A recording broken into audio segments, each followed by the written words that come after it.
Hello good afternoon students, welcome to the P block chapter again. बेटा आज हम बात करेंगे यहाँ पे एस्टिमेशन ऑफ ओजोन और we will try to finish this particular group. बेटा जो ग्रुप हमने 16 स्टार्ट किया हुआ है, हम कोशिश करेंगे कि वो खत्म हो, चाहे वो एक वीडियो में हो चाहे अगले वीडियो में खत्म हो जाए। बेटा तो हमारी पूरी कोशिश रहेगी कि हम खत्म करते हैं इनको एक या दो वीडियो में। बेटा क्लियर है? तो चलो फिर शुरू करते हैं विदाउट वेस्टिंग टाइम।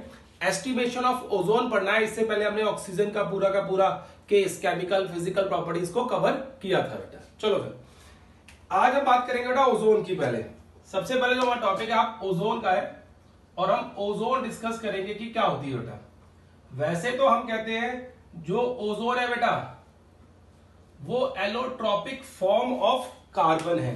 कार्बन की एक एलोट्रॉपिक फॉर्म है, जैसे O2 O3। क्लियर है केस? तो हम इसको बोल सकते हैं allotropic form, allotropic form of oxygen, not carbon. बेटा सॉरी मेरे से गलती है, शायद कार्बन निकल गया है, दैट इज ऑक्सीजन। ऑक्सीजन की एलोट्रॉपिक फॉर्म है बेटा क्या? O3। अब जब O3 की स्टार्टिंग में बेटा जब खोज हुई थी, जब आपको इसको डिस्कवर किया था या इसको इन्वेंट किया था या पता लगा था जब इसका, तो जो सबसे पहले साइंटिस्ट आया था तो उसको सिर्फ एक स्मेल आई थी बेटा, और वो भी रॉटन, सड़ी हुई जैसी smell. He was performing experiment with some chemical compound and then he observed कि some rotten like smell is coming out from the container और द बीकर। बेटा क्लियर? तो उसको पता नहीं चला कि ये किसकी स्मेल है। डन। फिर उसके बाद क्या हुआ, एक साइंटिस्ट आया जिसका नाम था स्कोबियन। स्कोबियन जो साइंटिस्ट था बेटा, उस साइंटिस्ट ने क्या किया, उसने उस रॉटन स्मेल को आइडेंटिफाई करने की कोशिश की और आइडेंटिफाई करके कहा उसने कि जो ये कंपाउंड आप डिकम्पोज कर रहे थे उसको डिकम्पोज होने के बाद एक पर्टिकुलर गैस निकली है and that gas is ozone gas. और इस ओजोन गैस की रॉटन लाइक स्मेल होती है। बेटा क्लियर है? क्या होती है? रॉटन लाइक स्मेल होती है, जिस सड़े हुए कोई चीज होती है उसकी तरह स्मेल आती है। तो शोबियर ने जो बात कही बेटा, उसने इसका नाम भी दिया ओजोन, क्योंकि ओजोन एक ग्रीक वर्ड है। ओजोन क्या है बेटा? एक ग्रीक वर्ड है, और ग्रीक वर्ड मतलब क्या है? ओजो, जिसका मतलब होता है स्मेल, मतलब बेकार, एक good, not a good fragrance. बेटा क्लियर है? तो इस वजह से इसका नाम ओजोन रख दिया गया। फिर इसके बाद सोरेट आया था साइंटिस्ट बेटा। सोरेट ने फिर इसका फॉर्मुलेशन किया कि जो भी ओजोन होगी, सोरेट SORRET, सोरेट, उसने कहा कि ओजोन का जो फॉर्मूला होगा दैट विल बी O3। बेटा O3 इसका क्या होता है बेटा? फॉर्मूला होता है किसका? ओजोन का। बेटा क्लियर है? तो इस तरीके से ओजोन की खोज हुई बेटा, इस तरीके से ओजोन को डिस्कवर किया गया कि किस तरीके से केस मिलेगा और क्या क्या केस बनेंगे वहां पे। बेटा डन। अब चलो हम बात करते हैं प्रिपरेशन ऑफ ओजोन की। अगर ओजोन की प्रिपरेशन की बात करनी है बेटा, तो हम कहते हैं कि ओजोन को जनरली ऑक्सीजन से प्रिपेयर किया जाता है at about 20 kilometre above from the surface of earth. ठीक है बेटा? अगर ये अर्थ की सरफेस है, this is the surface of earth बेटा, सरफेस ऑफ अर्थ, इस अर्थ की सरफेस से 20 अबव किलोमीटर, 20 किलोमीटर अबव ये ओजोन लेयर है, वहां पे ओजोन लेयर है बेटा। और यहां पे ओजोन लेयर क्यों बनी है? बिकॉज वहां पे हाई टेम्परेचर है, इस लेयर में वी हैव हाई टेम्परेचर। तो ये हाई टेम्परेचर करता क्या है बेटा? तो उसी की बात कर रहे थे हम कि प्रिपरेशन के केस में कि ओजोन की जो प्रिपरेशन है वो कैसे होती है। सबसे पहले क्या होता है बेटा कि जो ऑक्सीजन गैस है, जो ऑक्सीजन गैस है वो हाई टेम्परेचर पे डिसोशिएट हो जाती है, HT मतलब high temperature, and it will give you 2 nascent oxygen atom. 2 nascent oxygen atom मिलते हैं बेटा वहां से। अब जब 2 नेसेंट ऑक्सीजन एटम होते हैं वो एक और ऑक्सीजन के मॉलिक्यूल से रिएक्ट करते हैं and then they give you O3 बेटा। फिर हमें क्या मिलता है वहां से? O3 मिल जाता है। तो इस तरीके से ओजोन क्या होती है बेटा? प्रिपेयर होती है। हम कई बार इस रिएक्शन को इस तरीके से लिख देते हैं बेटा कि O2 will give you O3 बेटा। ये क्या हो गया? इस तरीके से ओजोन जो है बेटा वो प्रिपेयर हो जाती है। लेकिन जो इस तरीके से ओजोन प्रिपेयर होती है बेटा वो 10 या 15 वॉल्यूम की होती है, मतलब बहुत ज्यादा कंसंट्रेटेड ओजोन नहीं होती, बहुत डाइल्यूट टाइप की ओजोन प्रिपेयर होती है बेटा इससे।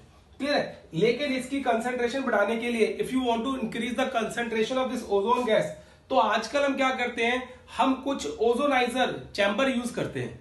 क्लियर है। तो उसके लिए दो प्रोसेस यूज की जाती है जो कि हमारे सिलेबस में नहीं मेंशन की हुई है, सिर्फ आप उनके नाम याद रख लो कि ओजोन की प्रिपरेशन के लिए जनरली हम ये प्रोसेस यूज करते हैं। और ओजोन को अगर आपने किसी चैम्बर की हेल्प से बनाना है जिसकी कंसेंट्रेशन ज्यादा हो, तो उसके लिए हम दो इंस्ट्रूमेंट और दो चैम्बर यूज किए जाते हैं। एक होता है ब्रोडीज ओजोनाइजर एंड सेकेंड होता है बेटा साइमंस ओजोनाइजर होता है।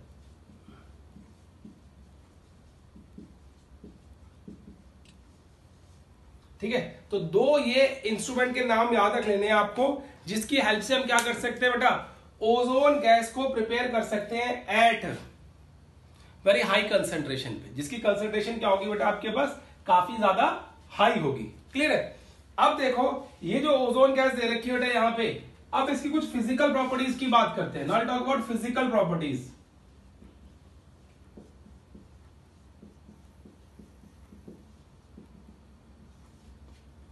If we talk about the physical properties of ozone, तो ये देखो बेटा पहला पॉइंट जो इसमें आएगा, it is pale yellow coloured gas. ये पेल येलो कलर्ड गैस होती है बेटा। Second, if it is diluted, if it is liquefied,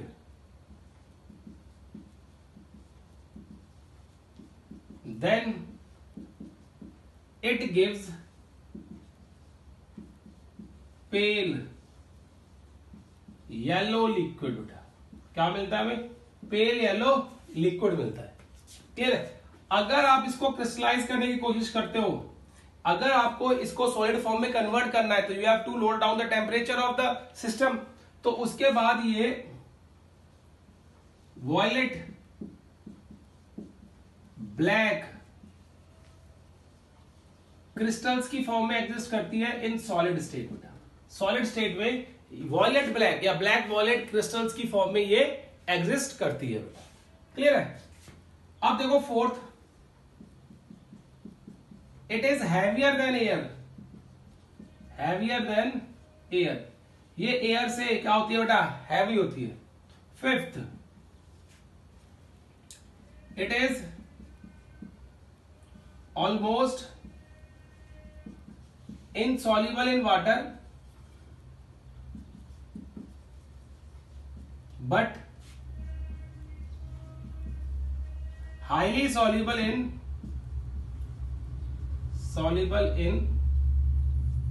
carbon disulfide, highly soluble in turpentine oil बेटा, glacial acetic acid and carbon tetrachloride etcetera. ये organic compounds के अंदर, organic solvents के अंदर क्या होती है बेटा, सॉल्युबल होती है। तो आप कह सकते हो इसको कि ये turpentine oil, glacial acetic acid and CCl4 के अंदर बहुत ज्यादा सॉल्युबल होती है बेटा। क्लियर है केस। तो ये देखो ये इसकी फिजिकल प्रॉपर्टीज है। फिजिकल प्रॉपर्टीज बेटा देखो इसलिए इंपॉर्टेंट है कि कई बार क्वेश्चन जो है मिक्स्ड आता है, एक ग्रुप का दूसरे ग्रुप के साथ रिएक्शन शो करके क्वेश्चन आता है, तो उस केस के अंदर हमें कुछ कंपाउंड्स की फिजिकल प्रॉपर्टीज पता होनी चाहिए, then we are able to solve that question better. Clear है। तो ये केस आ गया। देखो इस तरीके से हम क्या करते हैं, इस केस को डिस्कस करते हैं कि ये आ गया हमारे पास। अब देखो बेटा इस ओजोन की chemical properties, if you talk about the chemical properties of this, chemical properties, अगर मैं केमिकल प्रॉपर्टीज की बात करूं बेटा, तो ये जो प्रोसेस है, ठीक है, फर्स्ट ये जो ओजोन है बेटा, it is easily decomposed, it is easily decompose to oxygen gas बेटा। ये ऑक्सीजन गैस में बहुत इजिली डिकम्पोज हो जाती है। ठीक है, आप कहोगे कैसे, O3 को जब आप डिकम्पोज करोगे बेटा तो it can be easily give you oxygen, वो आपको ऑक्सीजन देगी। थोड़ा सा हीट करोगे that will decompose into oxygen, वो ऑक्सीजन में क्या होती है बेटा, इजिली डिकम्पोज हो जाती है बेटा। अब देखो इसकी एक प्रॉपर्टी बहुत इंपॉर्टेंट है बेटा, और वो प्रॉपर्टी क्या है कि जो ओजोन है, second, this ozone it can act as oxidising agent, ये ऑक्सीडाइजिंग एजेंट की तरह काम कर सकती है बेटा, और बहुत ही अच्छा ऑक्सीडाइजिंग एजेंट की तरह काम करती है। आपको बताता हूं कैसे।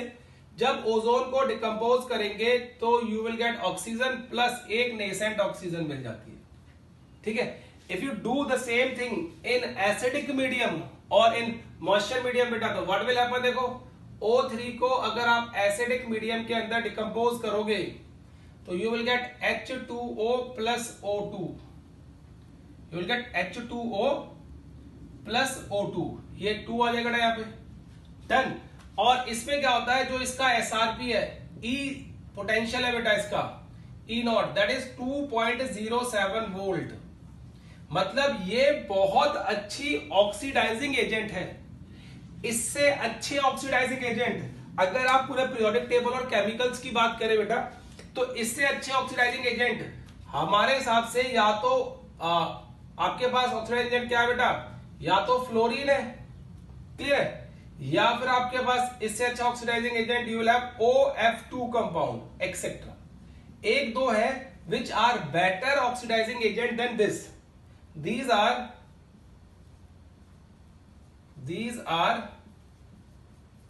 better oxidizing agent than O3। इसके अलावा ज्यादा नहीं है बेटा, एक दो कंपाउंड और है, और उसके अलावा इसी का नंबर आता है कि ओजोन जो है वो बहुत अच्छे ऑक्सीडाइजिंग एजेंट की तरह क्या करती है बेटा, काम करती है। तो इसका आपको ये वाली जो प्रॉपर्टी है बहुत इंपॉर्टेंट प्रॉपर्टी है, और इस प्रॉपर्टी को आपको याद रखना है, और मैंने बताया भी देखो किस तरीके से वो ऑक्सीडाइजिंग एजेंट की तरह काम करेगी बेटा। अब देखो यहाँ पे कि अगर हम ऑक्सीडाइजिंग एजेंट की तरह काम करते हैं तो हम चेक करते हैं कैसे काम करेगी बेटा। पहले इसको नोट करो सारे को, मैं रब करता हूं फिर।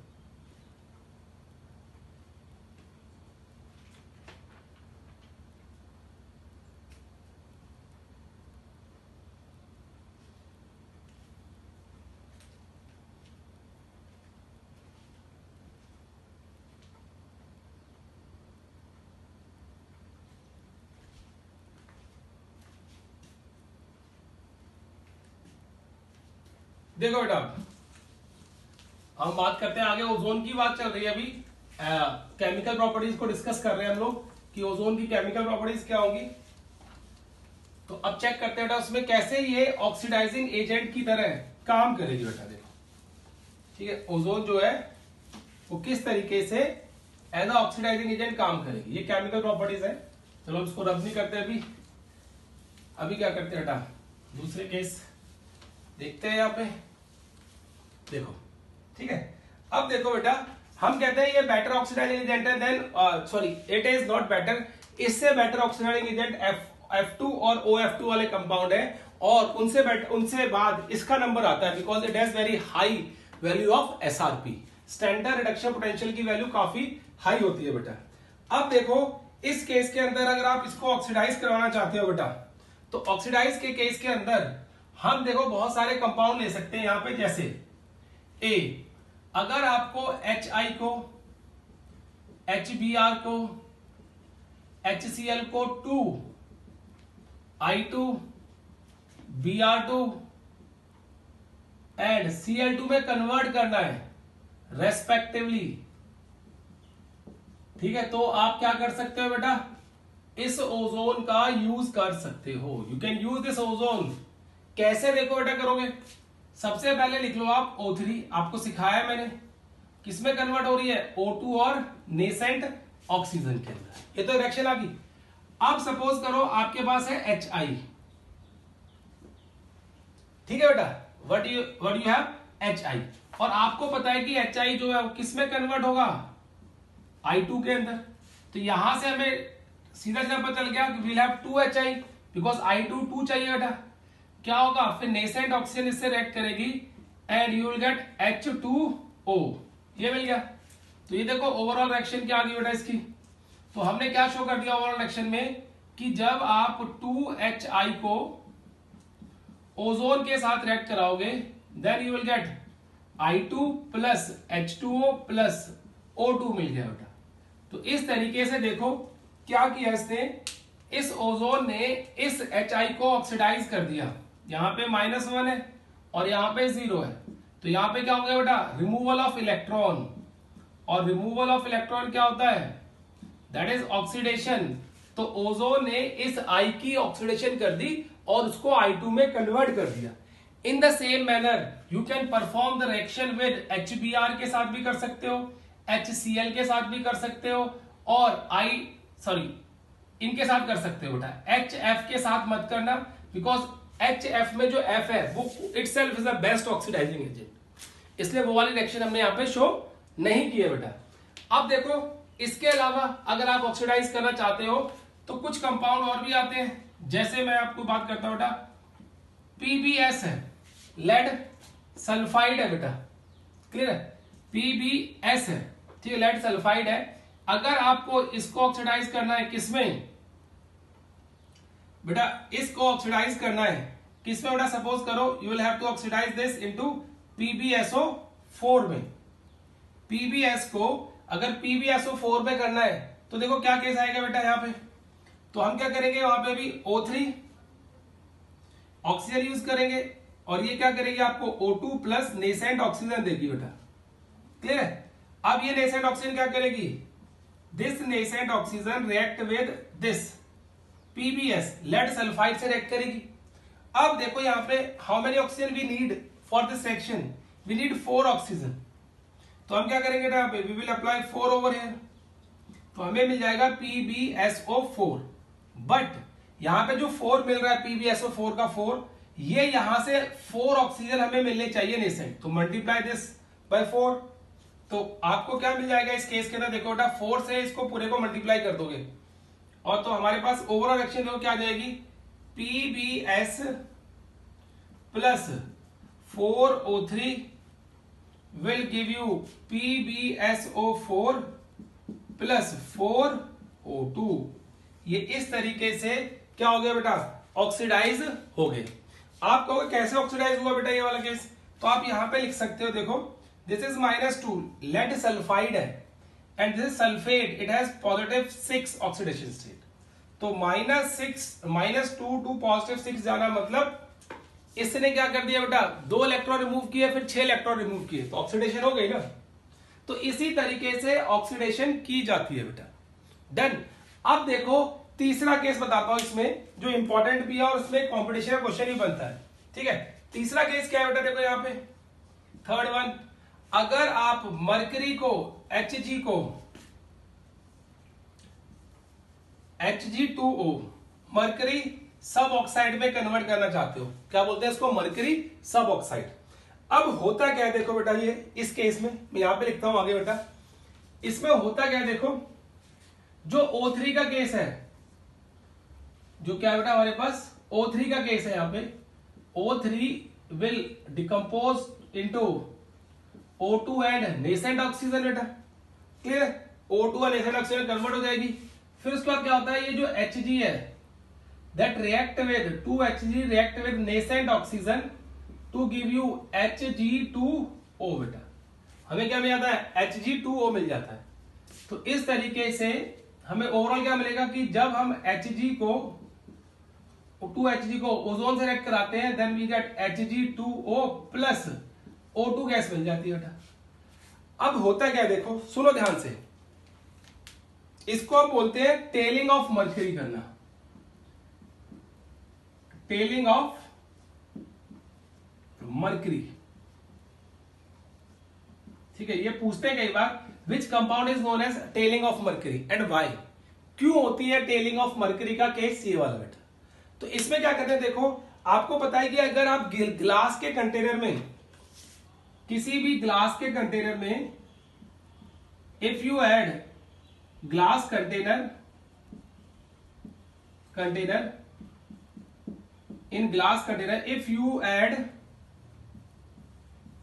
Hg mercury, then it can freely, ये क्या हो सकता है बेटा, फ्रीली फ्लो कर सकती है, it can freely flow into that container, उस कंटेनर के अंदर ये फ्रीली फ्लो करेगी बेटा, मतलब स्टिक नहीं करेगी। और इसी वजह से इसको कहां यूज किया जाता है, इस प्रॉपर्टी की वजह से इसको हम थर्मोमीटर में यूज करते हैं। पहले यूज करते थे, आजकल डिजिटल आने लग गए बेटा थर्मोमीटर। जितने भी टेम्परेचर मेजर करने वाले इंस्ट्रूमेंट होते थे बेटा, थर्मोमीटर वगैरह, उसमें इसका यूज किया जाता था। किसका, मर्क्यूरी का, because it does not stick with the glass. वो ग्लास का स्टिक नहीं करती थी और इजिली क्या करती थी, राइज करती रहती थी बेटा। लेकिन जैसे आपने इसको ओजोन से रिएक्ट कराया तो जब ये Hg2O कंपाउंड मिल गया, but due to tailing of mercury, tailing of Hg2O starts sticking to the glass, वो ग्लास से स्टिक करना शुरू हो गया बेटा।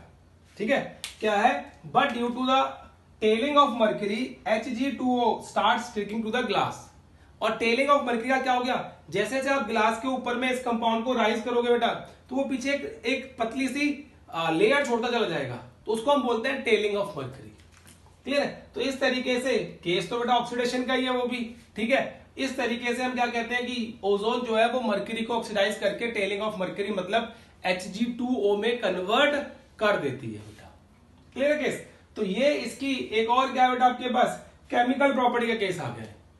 ठीक है, आ गया केमिकल प्रॉपर्टी का केस आ गया। अब बेटा इसको नोट करो जल्दी से। अब हम पढ़ेंगे इसके बाद एस्टिमेशन ऑफ ओजोन।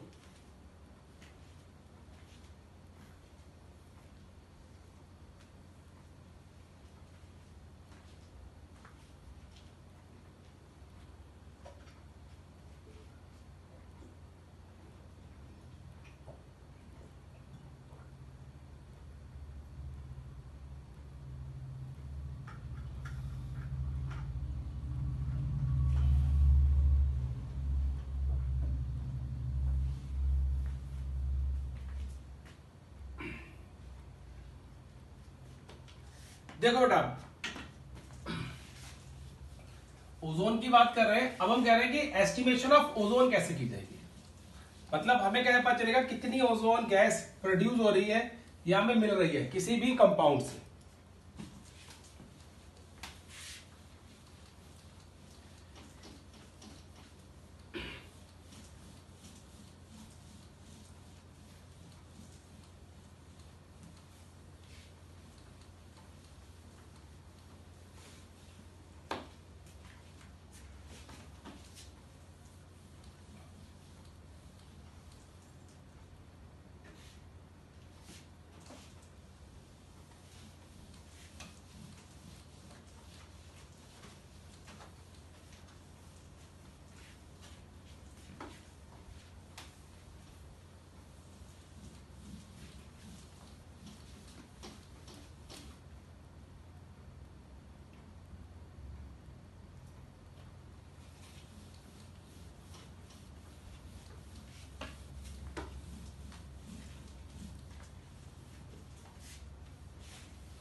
देखो बेटा, अब हमारा नेक्स्ट टॉपिक है एस्टिमेशन ऑफ ओजोन। इसको भी रब कर देता हूं बेटा।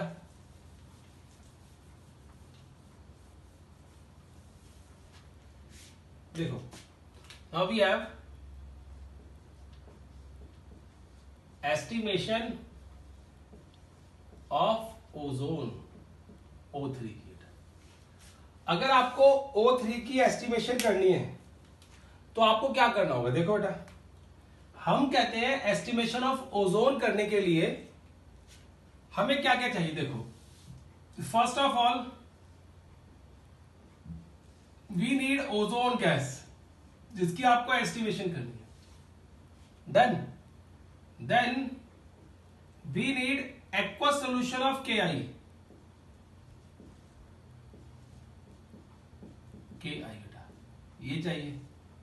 Then we need a buffer solution, buffer solution चाहिए जिसकी pH 9.2 हो। तो यहां पे जो कंसीडर करेंगे बेटा हम लोग वो लेंगे borate buffer, borate buffer. Clear? ये चीजें हमें चाहिए। Next we need sodium thiosulphate, sodium thiosulphate मतलब वी नीड Na2S2O4, Na2S2O4 बेटा, हमें ये चाहिए। ठीक है, तो ये चीजें हमें चाहिए किसके, इसके अंदर बेटा एस्टिमेशन ऑफ ओजोन करने के लिए। अब देखो हम करते क्या है। फर्स्ट ऑफ ऑल पहला केस जो बेटा इसमें हम करेंगे, ठीक है, Na2S2 बेटा 3 लिखो बेटा, sorry will have 3, sorry sodium thiosulphate है तो ये आएगा 3 बेटा। ठीक है, Na2S2O3। अब देखो बेटा हम क्या करते हैं इसके, अब हम क्या करते हैं ओजोन गैस, फर्स्ट स्टेप में क्या करेंगे, देखो step number first, ozone gas react with KI in the presence of water, it will give you KOH plus oxygen gas plus I2। आपको क्या मिल रहा है बेटा, KOH plus oxygen gas plus I2। तो यहां पे आप 2 लगा दो, यहां पे आप 2 लगा दो। ठीक है, अब देखो ये बैलेंस है कि नहीं, 4 ऑक्सीजन उधर है और 3 और 1 4 इधर है, 2 K उधर है, 2 इधर है, 2 का इधर है, 2 I इधर है बेटा। H कितने हैं, 2 इधर है, 2 इधर है, 2 इधर है, 2 इधर है, तो यहाँ क्या बैलेंस। अब देखो यहां पे जो चेक करने वाली बात है कि 1 mole of ozone gas will liberate 1 mole of iodine. ये आपको याद रखना है। अगर आपको क्वांटिटेटिवली कोई चीज आ गई तो आप क्या करोगे, आपसे कोई पूछेगा बताओ कितनी मोल्स ऑफ आयोडीन प्रोड्यूस होगी, तो हम क्या करते हैं यहाँ पे रेट्रो स्टडी करते हैं बेटा। सबसे पहले हम देखेंगे आयोडीन कितनी बन रही है, फिर आयोडीन के रेस्पेक्टिवली हम ये वाला रिलेशन निकाल के बता सकते हैं कि कितनी ओजोन गैस प्रेजेंट होगी।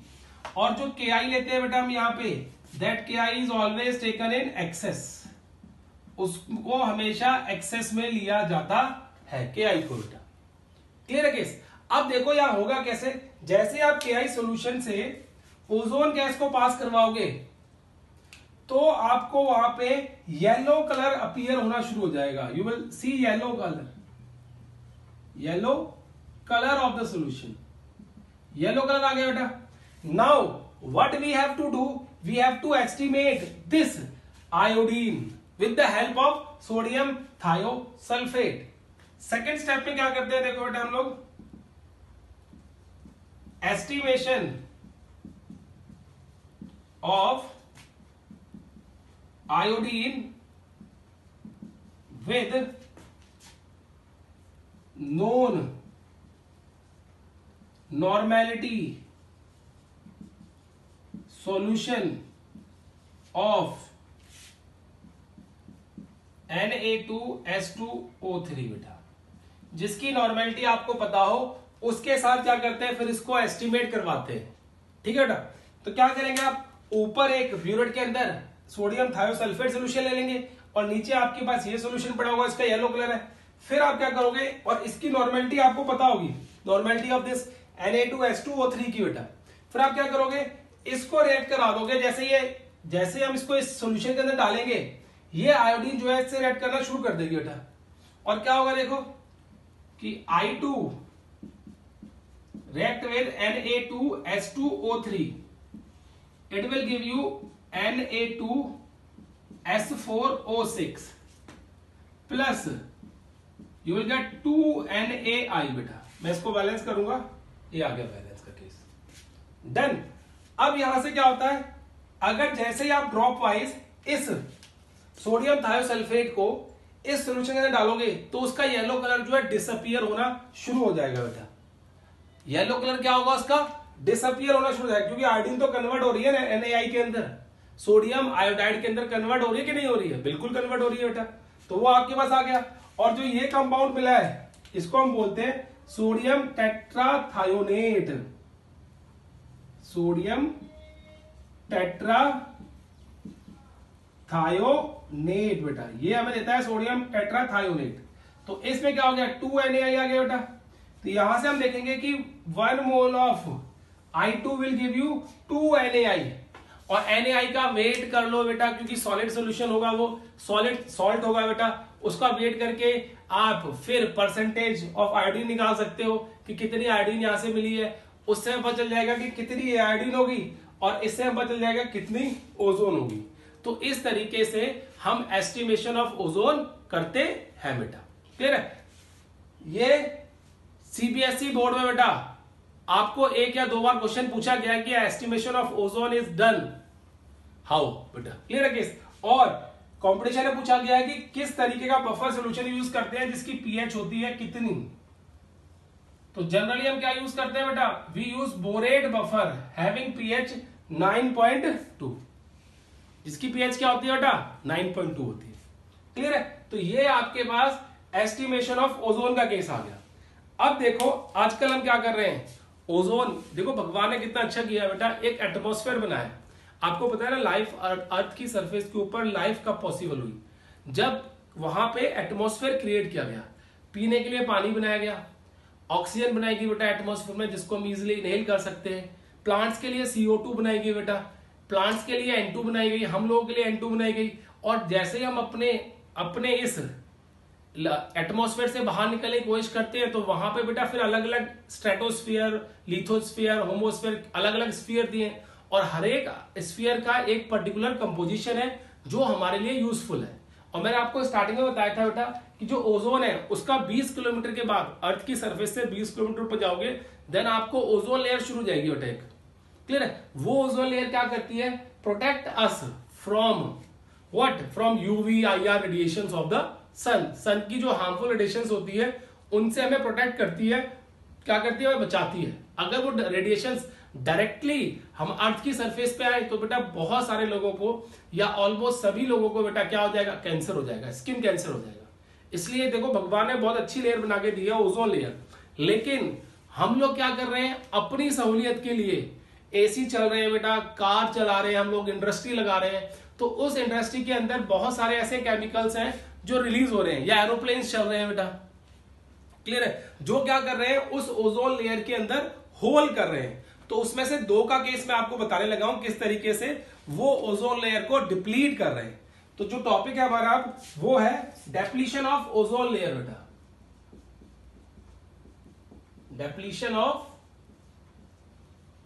ओजोन लेयर, कि ओजोन लेयर जो है बेटा वो किस तरीके से डेप्लीट कर रही है, कैसे उस लेयर के अंदर होल होता जा रहा है। अब देखो सबसे पहला रीजन जो है बेटा डेप्लीशन ऑफ ओजोन लेयर के अंदर वो आता है हमारे पास यहाँ पे पहला केस। आपको पता है जितने भी एरोप्लेन्स हैं या रॉकेट्स हैं वो क्या करते हैं, नाइट्रिक ऑक्साइड रिलीज करते हैं, दे रिलीज एरोप्लेन्स रिलीज, यही लिख देता हूं ना मैं, nitric oxide. So this nitric oxide, ये जो नाइट्रिक ऑक्साइड होती है बेटा वो क्या करती है, ओजोन से रिएक्ट करती है एट हाई टेम्परेचर। आपको पता है जिस लेयर के अंदर एरोप्लेन्स वगैरह चलते हैं बेटा उसके अंदर ओजोन गैस होती है बेटा, और ओजोन गैस का क्या केस आता है बेटा, यहाँ पे देखो ये आ गया केस। तो ये इसको नाइट्रोजन डाइऑक्साइड प्लस ऑक्सीजन में कन्वर्ट कर देते हैं।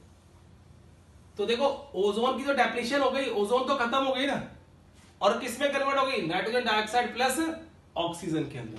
तो इस तरीके से धीरे धीरे जितने भी हम एरोप्लेन या जितने भी आप रॉकेट या जो भी चीजें आप स्पेस में भेज रहे हो या जिससे आप ट्रेवल कर रहे हो, और उसके फ्यूल को जो बर्न करके हमें ऑक्साइड्स मिलती हैं बेटा, वो क्या करती हैं, ओजोन का रिएक्ट करके ऑक्सीजन में कन्वर्ट हो रही है। तो जहां पे ये ओजोन ऑक्सीजन में कन्वर्ट हो रही है, वहां पे क्या हो रहा है बेटा, होल बनता जा रहा है, और उस होल के थ्रू डायरेक्टली हमारे पास क्या आ रही है बेटा, सारी की सारी हार्मफुल रेडिएशंस पहुंच रही है बेटा। क्लियर। इसी तरीके से बेटा दूसरा केस आता है, देखो दूसरा केस होता है CFCs का। CFCs आपने सुने होंगे, क्लोरोफ्लोरोकार्बन। क्या बोलते हैं सर, क्लोरोफ्लोरोकार्बन। ये जनरली क्लोरोफ्लोरोकार्बन जो होते हैं बेटा, वो एयर कंडीशंस के अंदर यूज किए जाते हैं। CFCs जितने भी होते हैं, they are used in air conditions. जितने भी एयर कंडीशंस होते हैं उनके अंदर इसका यूज किया जाता है बेटा।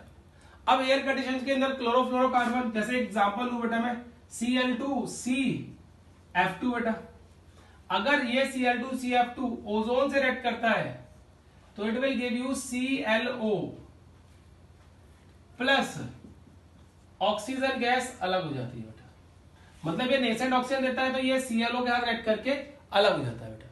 क्लियर है। फर्दर क्या होता है बेटा, फिर ये फर्दर क्या करता है, ClO जो है एक और नेसेंट ऑक्सीजन से रिएक्ट करता है बेटा, and it will give you Cl plus O2 gas अलग हो जाती है। तो इस तरीके से ओजोन की डेप्लीशन होती है बेटा। ओजोन जो गैस है, जो ओजोन की लेयर है, वो खत्म होती जा रही है।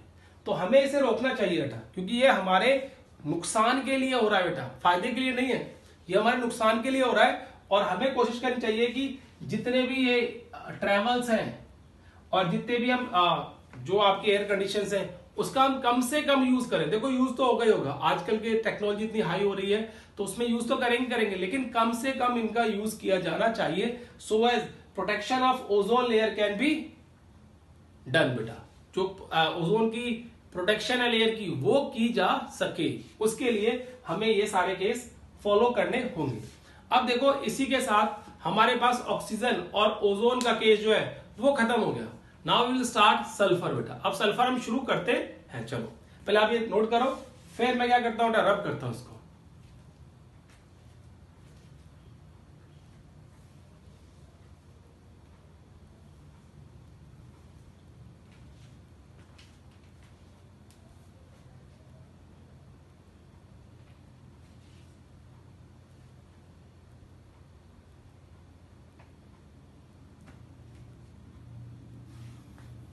देखो बेटा, चलो नेक्स्ट है अपने पास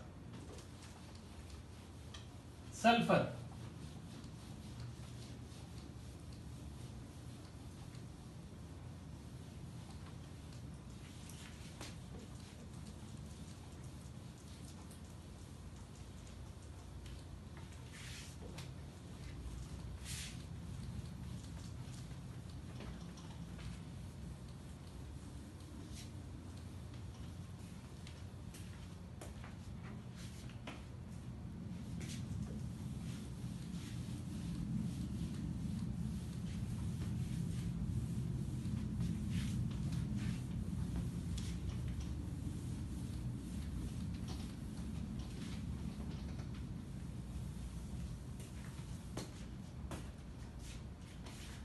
देखो बेटा, now talk about the sulphur. ठीक है, अब सल्फर की जब बात करेंगे तो सल्फर के हमारे पास एलोट्रॉप्स है बेटा सिलेबस के अंदर।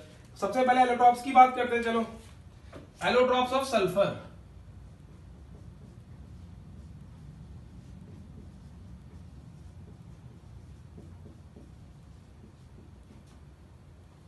तो जनरली हमें 4 एलोट्रॉप्स मिलते हैं सल्फर के।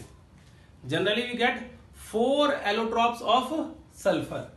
कौन कौन से हैं देखो बेटा, ये मैं आपको बताता हूं कि कौन कौन से 4 एलोट्रॉप्स मिलते हैं इसके, या 3 या 4 जितने भी मिलते हैं सब बताते हैं हम लोग। पहले बात करते हैं रोम्बिक सल्फर, रोम्बिक, और इसको बोलते हैं ऑक्टाहेड्रल, और अल्फा सल्फर भी कह देते हैं इसको, what we call it, alpha sulphur. ये 3 नाम है बेटा। क्लियर है। दूसरा हमें मिलता है मोनोक्लिनिक और इसको बोलते हैं प्रिज्मेटिक, प्रिज्मेटिक। और बीटा सल्फर, क्या बोलते हैं इसको? Beta sulphur. थर्ड हमारे पास आता है प्लास्टिक सल्फर। क्या आता है? Plastic sulphur. तो ये हम तीन तरह के जो सल्फर है, एलोट्रॉपिक फॉर्म ऑफ सल्फर है, उनको डिस्कस करेंगे। देखो क्या करते हैं, सबसे पहला केस रोम्बिक सल्फर की बात करेंगे हम लोग। तो पहला point, sulphur is heated in CS2। CS2 solution, carbon disulphide solution के अंदर हम सल्फर डालते हैं, उसको हीट करते हैं बेटा, सल्फर। और sulphur is heated in CS2 solution, then octahedral crystals are appeared in the solution। Octahedral crystal क्या होते हैं बेटा? उस सॉल्यूशन के अंदर क्या होते हैं? अपीयर होना शुरू हो जाते हैं बेटा। डन। तो अब क्या करते हैं, ये जो आपके पास सल्फर होता है, it is bright yellow in colour. ये ब्राइट येलो कलर का होता है बेटा। Third, it is insoluble in water but soluble in CS2। ये केस होता है, क्या होता है? ये वाटर के अंदर soluble होता है, सॉरी insoluble होता है, बस CS2 के अंदर it is soluble। Fourth, it is stable at lower temperature, means the temperature must be lower than 369 kelvin. 369 kelvin से टेम्परेचर कम होना चाहिए बेटा। क्लियर है? The temperature must be lower than 369 kelvin. तो आपको क्या मिलेगा बेटा? रोम्बिक सल्फर मिल जाएगा। क्लियर है? इट हैज, इसका स्ट्रक्चर देखो बेटा, चलो मैं स्ट्रक्चर यही करा देता हूं, चलो आगे बताता हूं स्ट्रक्चर इसका कैसे होता है। ठीक है, पहले हम बात करते हैं मोनोक्लिनिक सल्फर की। तो मोनोक्लिनिक सल्फर की बात करें, इसमें भी sulphur is heated in CS2 and upon cooling, जब हम उसको कूल करेंगे बेटा, जब सल्फर को CS2 में हीट कर लेते हैं एंड अपॉन कूलिंग, जब उसको ठंडा करने की कोशिश करेंगे तो क्या होगा? Upon cooling crust will be formed. Crust बन जाते हैं बेटा, छोटे छोटे क्रस्ट बन जाएंगे। फिर क्या करते हैं? On breaking these crust, some liquid comes out from it। कोई लिक्विड क्या होता है बेटा? बाहर आना शुरू होता है। जब वो लिक्विड बाहर आना शुरू होता है बेटा, तो हम क्या कहते हैं? Then after some time needle like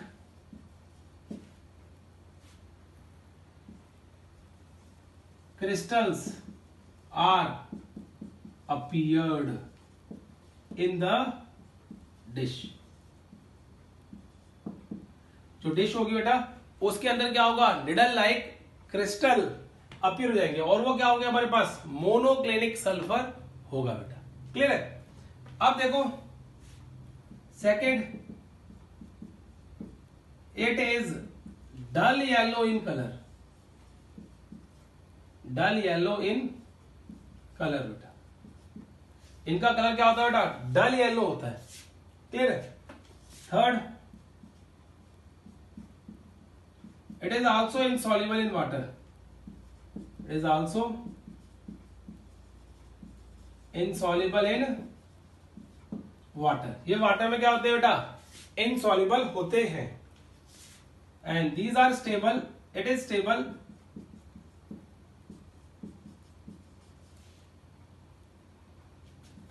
at temperature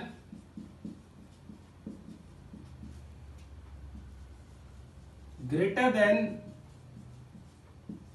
369 kelvin. अगर 369 केल्विन से ज्यादा टेम्परेचर होगा तो आपको मोनोक्लिनिक सल्फर मिलता है बेटा, क्लियर है केस। ये हमारे पास केस आ गया। अब देखो प्लास्टिक सल्फर क्या होता है। प्लास्टिक सल्फर की बात करें तो ये भी एक सल्फर की फॉर्म है जो हमें मिलता है S6 की फॉर्म में।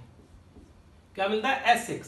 तो अगर आपको सल्फर S6 की फॉर्म में मिल रहा है then that sulphur is known as plastic sulphur, उसको हम प्लास्टिक सल्फर बोलते हैं। And it has a structure of, it has boat like structure बेटा, इस तरीके से। देखो यहां पे क्या है, S S S S S, clear है। अब अगर आप इस प्लास्टिक सल्फर को हीट करते हो 1000 केल्विन से above, then you will get S2 which is a gaseous state, gaseous state of sulphur. वो सल्फर की एक गैसियस स्टेट है, which is gaseous state of sulphur, और it is similar to oxygen and it has paramagnetic in nature and similar to oxygen बेटा। Oxygen क्या होती है, similar होती है बेटा। तो प्लास्टिक सल्फर आप याद रखना, S6 को हम प्लास्टिक सल्फर कहते हैं, और S2 क्या होती है बेटा, आपके पास पैरामैग्नेटिक है and which is similar to oxygen बेटा। ऑक्सीजन मॉलिक्यूल के सिमिलर होता है, वो वाला केस बेटा, क्लियर है केस। अब देखो अगर आप इनकी बात करते हैं, हम रोम्बिक सल्फर की बात करें तो रोम्बिक सल्फर का स्ट्रक्चर कुछ इस तरीके से आता है। Rhombic, they have a high density बेटा, देखो जगह नहीं है इसलिए मैं यहां पे लिख रहा हूं बेटा, रोम्बिक सल्फर, क्लियर। तो they have a structure like this,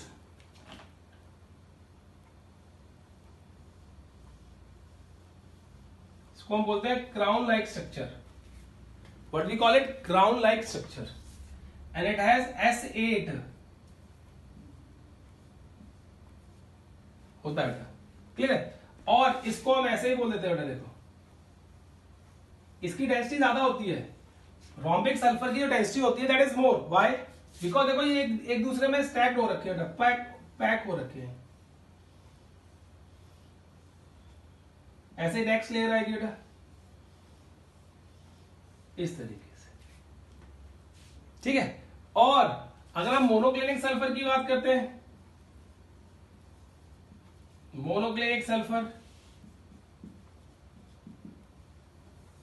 ठीक है बेटा। तो मोनोक्लिनिक सल्फर के अंदर इसको उल्टा ड्रॉ कर दो,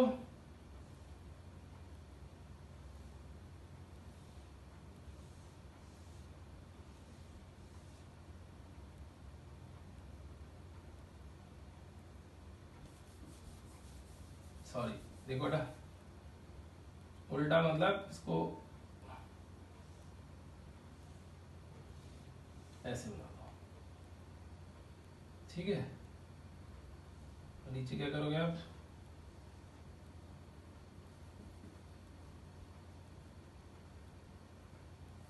देखो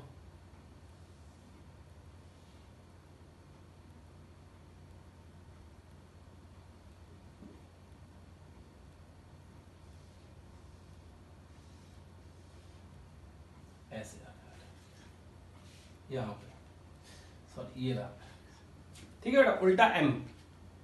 और ये ऐसे भी होता है, सैग्ड होती है, सैग्ड मतलब जैसे प्लेटेड होती है इस तरीके से, तो इसकी डेंसिटी कम होती है, ठीक है। यहां पे लिख लो हायर डेंसिटी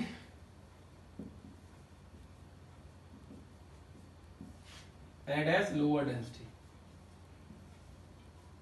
स्ट्रक्चर देख के आप आइडिया लगा सकते हो किसकी हायर डेंसिटी है बेटा और किसकी लोअर डेंसिटी होती है। Clear case. तो ये आ गया बेटा आपके पास एलोट्रोपिक फॉर्म ऑफ सल्फर। ये सारी की सारी एलोट्रोपिक फॉर्म ऑफ सल्फर है बेटा।